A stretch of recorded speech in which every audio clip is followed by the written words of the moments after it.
Shocking conversation that allegedly played out between a student athlete at Warrensville Heights High School and a staff member at St. Ignatius. Tonight, the president of the Cleveland chapter of the NAACP is speaking out about the chain of text messages. News 5's Mike Brookbank joins us now from the newsroom. And Mike, the student's family notified district officials in Warrensville Heights about the interaction. Yeah, Danita and Frank, screenshots of the text messages show the conversation ended when the alleged recruiter from St. Ignatius called the young man a racial slur.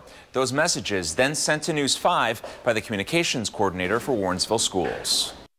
Racial epithets are used. We know that. However, the one that appeared in this text message did not come from someone at St. Ignatius, according to a school spokesperson. Turns out someone was posing as the employee. There is enough of a problem that's going on in our society without having to manufacture problems. Just hours after their communications coordinator encouraged us to do a story, the superintendent in Warrensville Heights told us the district was not involved in these alleged communications and it was retracting the information they provided us. As responsible adults, we have an obligation to check our facts and then recheck our facts to make sure that if an allegation is made, that is verified. As St. Ignatius launches an investigation into who is behind the messages, the president of the Cleveland chapter of the NAACP is speaking out, expressing concerns about this apparent misstep by the Warrensville Heights School District. I'm willing to accept the fact that this was a misunderstanding,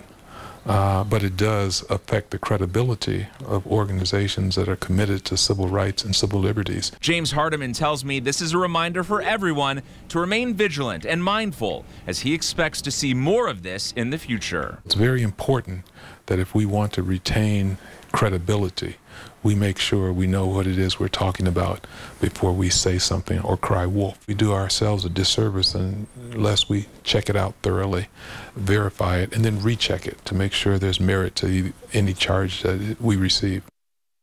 The superintendent in Warrensville Heights tells us the information initially released from his district was not authorized by him or the Board of Education. Meantime, St. Ignatius is working with police to determine the source of the texts. In the newsroom tonight, Mike Brookbank, News 5.